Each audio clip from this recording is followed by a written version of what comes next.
Hello बच्चों।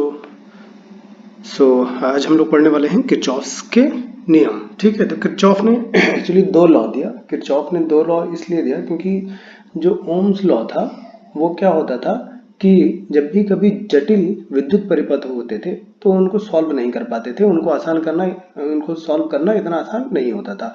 तो उसको सॉल्व करने के लिए किरचॉफ ने दो नियम दिए। ठीक है, तो किसी जटिल विद्युत परिपथ के चालकों का तुल्य प्रतिरोध ज्ञात करना हो तो, और दूसरा परिपथ के विभिन्न चालकों में प्रवाहित होने वाली धारा की गणना करने के लिए। तो किरचॉफ का जो प्रथम नियम है वो क्या कहलाता है? संधि नियम कहलाता है, या धारा का नियम कह सकते हैं। तो जो किरचॉफ का प्रथम नियम है उसको हम लोग करंट रूल भी कहते हैं। तो इस नियम के अनुसार क्या होता है कि किसी विद्युत परिपथ में किसी संधि बिंदु पर मिलने वाली धाराओं का बीजीय योग शून्य होता है। ठीक है, यानी कह सकते हैं algebraic sum of the currents meeting at a junction in a closed circuit is 0। तो यहाँ पर क्या हो गया कि जितनी भी विद्युत धाराएं होंगी, ठीक है, जब किसी संधि पर मिलेंगी तो क्या हो जाएगा, वो उनकी धाराओं का बीजीय योग यानी अलजेब्रिक सम क्या हो जाएगा, 0 हो जाएगा। तो इस हिसाब से हम लोग क्या कह सकते हैं कि जो भी विद्युत धारा होगी, ठीक है, समेशन ऑफ आई बराबर क्या हो जाएगा, 0 हो जाएगा। यानी अगर कोई जंक्शन है जिसको आप कह सकते हैं कोई संधि है, उस पर 4-5 विद्युत धाराएं आकर मिलती हों तो उनका सम जो होगा, बीजीय योग जो होगा वो कितना हो जाएगा, 0 हो जाएगा। जैसे मान लेते हैं एक विद्युत धारा I1 है, दूसरी विद्युत धारा क्या है, I2 है, तीसरी विद्युत धारा I3 और बहुत सारे हैं, तो इन सब का सम मिला के क्या हो जाएगा, 0 हो जाएगा। ठीक है, तो यानी कि मैं यहाँ पर लिख सकता हूँ I1 plus I2 plus I3 minus I4 minus I5, ये सब मिलाकर किसके बराबर हो जाएगा, 0 के बराबर हो जाएगा। ठीक, तो ये क्या कहलाता है हम लोगों के लिए, विद्युत परिपथ कहलाता है। अब बात करते हैं कि मान लेते हैं कुछ चालक हैं। तो क्या करा मैंने, माना कुछ चालक यानी कि कुछ कंडक्टर हैं, ठीक है, तो जो कि चित्र 1 में दर्शाए गए हैं। माना कुछ चालक चित्र 1 में दर्शाए गए हैं,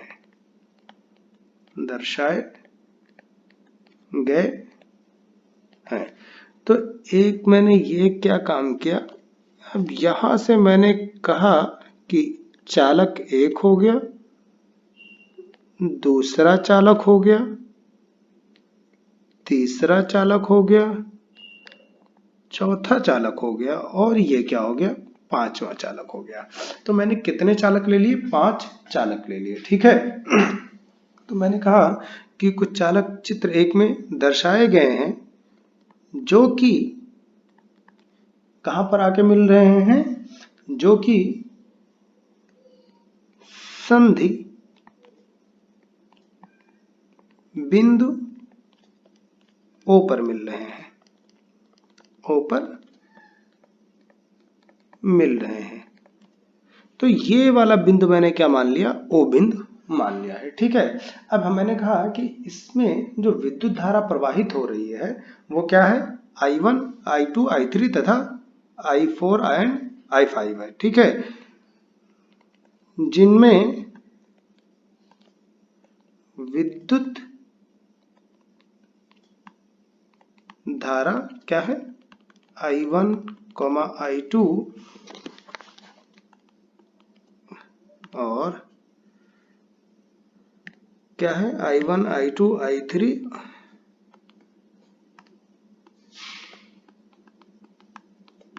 I4 तथा I5 है। ठीक है, ये सारे विद्युत धारा हो गए। अब इसके बाद मैंने क्या काम किया, मैंने कहा कि ये जो विद्युत धारा है, देखो यहाँ पर विद्युत धारा मैंने कहा 1 में अंदर की तरफ है, 2 में भी विद्युत धारा अंदर की तरफ है, 3 में बाहर की तरफ, 5 में बाहर की तरफ, 4 में बाहर की तरफ है। ठीक है, तो 1, 2 में क्या है, विद्युत धारा अंदर की तरफ है, बाकी सब में क्या है, बाहर की तरफ है। ओके, तो यहाँ पर मैंने कहा कि जो इनकमिंग विद्युत धारा है, यानी कि आप जिसको क्या कह सकते हैं, प्रवेशी धारा, प्रवेशी धारा जिसको हम क्या कहते हैं, इनकमिंग करंट कहते हैं, ठीक है। प्रवेशी धारा यानी कि इनकमिंग करंट क्या होगा, ये जो होगा ये धनात्मक होगा। क्या होगा, धनात्मक होगा, धनात्मक होगा। तो देखो ये वाला इनकमिंग है और ये वाला इनकमिंग है, ठीक है। तो मैं लिख सकता हूं क्या है, I1 तथा I2 क्या हो गए, धनात्मक हो गए, ठीक है। अब इसके अलावा मैंने क्या काम किया, मैंने कहा कि जो बाह्यगामी होगा, ठीक है। तो मैंने क्या काम किया, बाह्यगामी को डिनोट कर दिया, बाह्यगामी धारा, ठीक है, यानी आउटगोइंग करंट। तो बेटा आउटगोइंग करंट जो होगा, आउटगोइंग करंट जो होगा वो क्या होगा, ऋणात्मक होगा, ठीक है। तो वो क्या कहलाएगा, ऋणात्मक होगा, ऋणात्मक होगा। अब वो ऋणात्मक कौन सा है, देखो ये वाला बाहर की तरफ जा रहा है, तो ये क्या हो गया, I1 हो गया, ये I2 हो गया, ये I3 हो गया, ये I4 हो गया, ये I5 हो गया। तो I3, I4 तथा I5 क्या हो जाएंगे, निगेटिव हो जाएंगे, ठीक है। तो किरचॉफ नियम के अनुसार क्या हो जाएगा, जो इनका अलजेब्रिक सम है वो किसके बराबर हो जाएगा, शून्य के बराबर हो जाएगा, ठीक है। तो किरचॉफ के नियमानुसार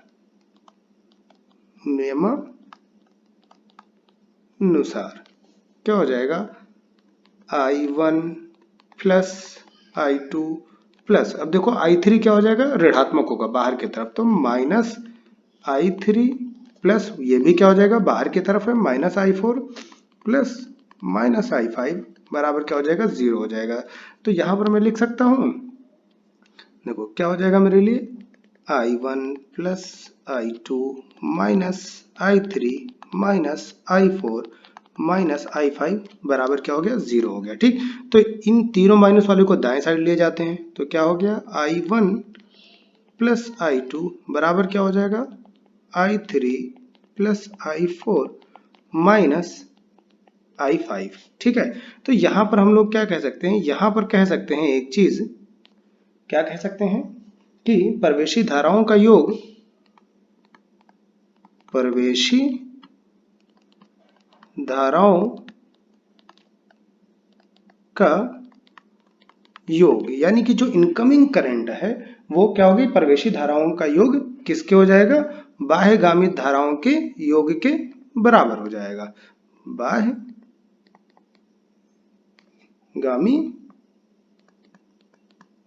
धाराओं का योग, ठीक है। तो ये हो गया हमारे लिए, यानी कि जितना इलेक्ट्रिक करंट, जितना विद्युत धारा संधि O पर आ रहा है उतना विद्युत धारा संधि O से क्या कर रहा है, जा भी रहा है, ठीक है। तो ये क्या हो जाएगा, हमारे लिए कंडीशन हो गई। अब इसके अलावा जो हम कह सकते हैं कि किरचॉफ का प्रथम नियम जो है, किरचॉफ का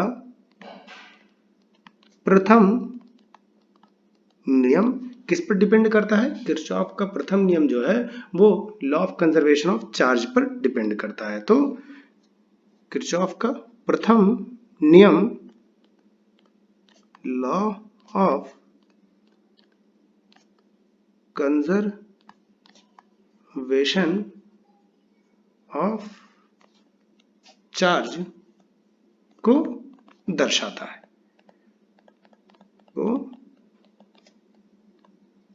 दर्शाता है, ठीक है।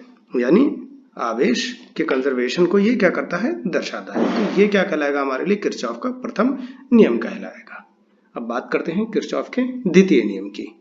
तो बात करते हैं किरचॉफ के द्वितीय नियम की। किरचॉफ का द्वितीय नियम, जिसको हम लोग वोल्टता का नियम कहते हैं या पाशता का नियम भी कहते हैं। तो इस नियम के अनुसार क्या होता है, किसी भी क्लोज्ड सर्किट में यानी एक बंद परिपथ ले लिया जाए तो उसमें जो विद्युत धारा का वाहक बल, जिसको हम लोग इलेक्ट्रोमोटिव फोर्स कहते हैं, का बीजीय बीजगणितीय योग उस परिपथ के प्रतिरोधकों के सिरों पर उत्पन्न विभवांतरों के बीजगणितीय योग के बराबर होता है। ठीक है, तो यहाँ पर हम क्या कह सकते हैं, कुल मिला जुला के जो अगर साफ साफ कहा जाए कि जो विभवांतर है यानी चेंज इन पोटेंशियल डिफरेंस जो है वो क्या हो जाएगा, यहाँ पर 0 हो जाएगा। ठीक है, ये किसके बराबर यहाँ पर होना चाहिए, 0 के बराबर होना चाहिए। प्रथम नियम में क्या था, समेशन ऑफ आई बराबर 0 था, यानी कि टोटल विद्युत धारा क्या थी, 0 थी।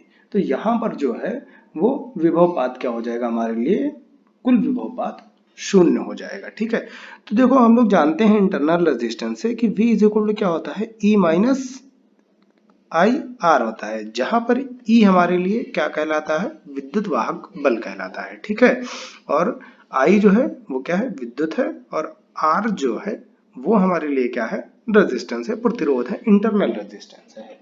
ठीक है, तो ये हो गया। तो इसके हिसाब से अगर देखा जाए तो यहाँ पर जो होना चाहिए यह क्या होना चाहिए, summation of E plus sorry minus summation of I R बराबर क्या हो जाना चाहिए, 0 हो जाना चाहिए। यानी हम कह सकते हैं समेशन ऑफ E बराबर समेशन ऑफ आई आर मिल जाएगा। ठीक है, तो दो चीजें होनी चाहिए, या तो ये वाली सर्किट के लिए वैल्यू आप लिख दीजिए या इसके लिए वैल्यू लिख दीजिए, दोनों आपके लिए क्या है, करेक्ट है। ठीक है, अब होता क्या है इसमें, तो मैं काम करता हूं, मैं मान लेता हूं कि एक कोई माना चित्र 2 जो है वो क्या डिनोट कर रहा है, एक बंद परिपथ को प्रदर्शित कर रहा है। ठीक है, तो हमने कहा माना चित्र 2 में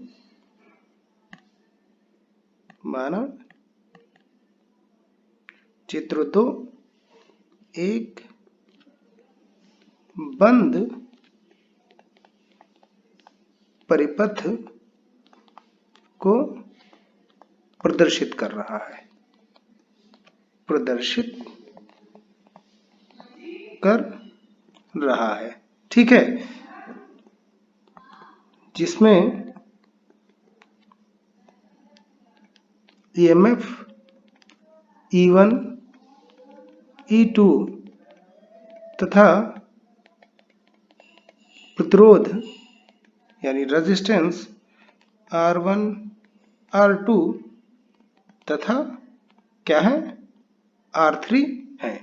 तो देखो अब यहां पर क्या हो जाएगा, ये हो गया एक बंद परिपथ की तरह डिनोट कर रहा है। तो हमने कहा ये हो गया प्रतिरोध R, इसमें जो करंट फ्लो करेगा, इसमें जो करंट फ्लो करेगा वो कितना करेगा, I1 करेगा। ये हो गया प्रतिरोध R2, इसमें जो विद्युत धारा होगी वो कितनी हो जाएगी, I2 हो जाएगी। ठीक है, तो ये क्या हो गया R1 और प्रतिरोध कितना हो जाएगा R1 I1 करंट। यहाँ पर जो EMF है वो क्या हो गया E1, यहाँ पर जो EMF है वो क्या हो जाएगा E2। ये हो गया धनात्मक, ये हो गया ऋणात्मक, ये हो गया धनात्मक, ये हो गया ऋणात्मक। तो यानी विद्युत धारा इधर से जाएगी तो क्या हो गया, ये हो गया। दिशा देखी जाए तो क्या हो जाएगा, विद्युत धारा ऐसे जा रही है। ठीक है, चलो ये वाली विद्युत धारा तो ऐसे जा रही है, समझ में आ रहा है, लेकिन ये जो दूसरा वाला है विद्युत धारा यहाँ से जाएगी यहाँ तक आएगी। ठीक है, तो हम क्या कह सकते हैं कि विद्युत धारा जा तो रही है यहाँ से, यानी कि कहाँ से, बिंदु A से जा रही है और बिंदु B पर आ रही है, लेकिन प्रॉब्लम क्या हो रहा है, यहाँ से कहाँ जाए फिर, तो यहाँ से विद्युत धारा कुछ ऐसे फ्लो करेगी। अब ये दूसरा कोई सेल तो है नहीं, तो इसमें हमने लगा दिया रेजिस्टेंस R3। ठीक है, और विद्युत धारा ऐसे फ्लो करके चली जाएगी।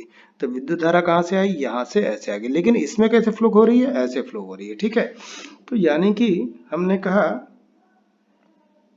R1 में विद्युत धारा कितना है, I1 है। ओके, R2 में विद्युत धारा कितनी है, I2 है। और अगर देखा जाए तो ये वाला जो हो जाएगा हमारे लिए यहाँ पर विद्युत धारा। अब देखो जितना प्रथम नियम में क्या था, जितना इलेक्ट्रिक करंट आता है उतना इलेक्ट्रिक करंट जाता भी है। तो यहाँ पर कितना आ रहा है, I1 आ रहा है, I2 आ रहा है, देखो दोनों इनकमिंग है। अब जा कितना रहा है, जितना आएगा उतना जाएगा, तो I1 प्लस I2, और ये क्या हो जाएगा, रेजिस्टेंस प्रतिरोध R3 हो जाएगा। ठीक है, तो क्या कह सकते हैं हम लोग कि किरचॉफ के प्रथम नियमानुसार ये देखो कितना इलेक्ट्रिक करंट हो जाएगा, I1 प्लस I2 विद्युत धारा है किसमें, R3 में। ठीक है, अब यहां पर देख लेते हैं। देखो ये एक चीज याद रखना, क्या याद रखना है कि डाउनवर्ड जब होगा यानी कि नीचे की तरफ होगा, डाउनवर्ड होगा तो विद्युत धारा क्या हो जाएगी, ऋणात्मक हो जाएगी। क्या हो जाएगा, ऋणात्मक हो जाएगा।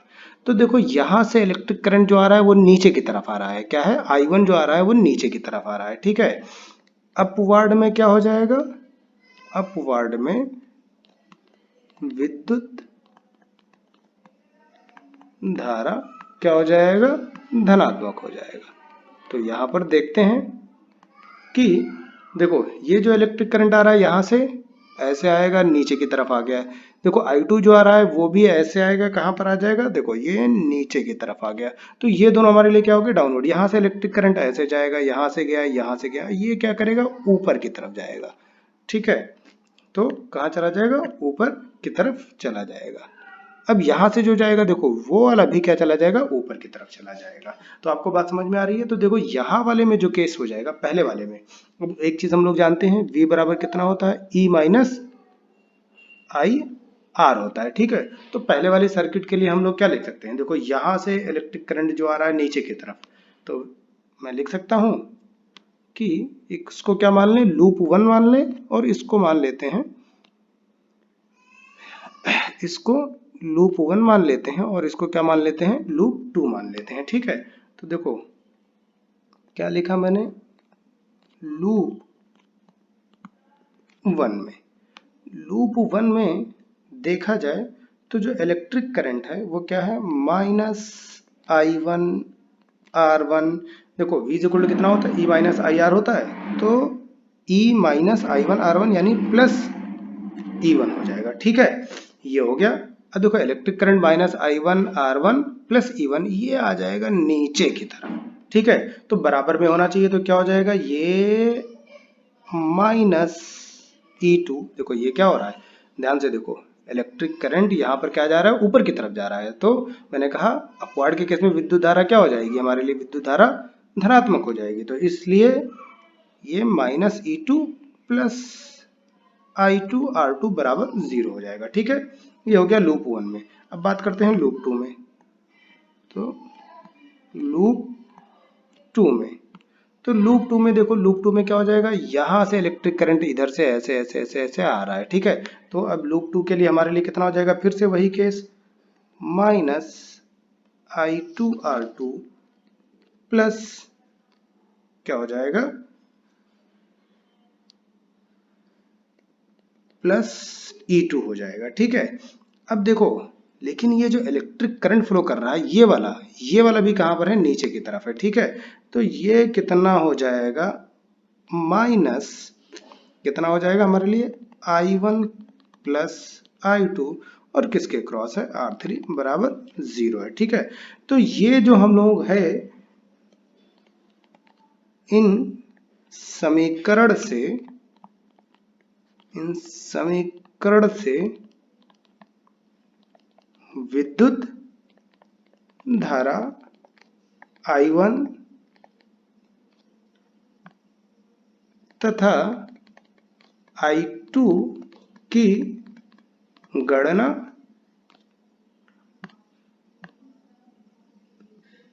की जा सकती है। की जा सकती है। कई बार ऐसा हो सकता है कि डेल्टा V क्या हो, जीरो ना हो। तो जब डेल्टा V जीरो नहीं होगा तो हम लोग क्या कर सकते हैं, यहाँ पर इलेक्ट्रिक चार्ज प्रोड्यूस कर सकते हैं, यानी क्या कर सकते हैं, एनर्जी प्रोड्यूस कर सकते हैं।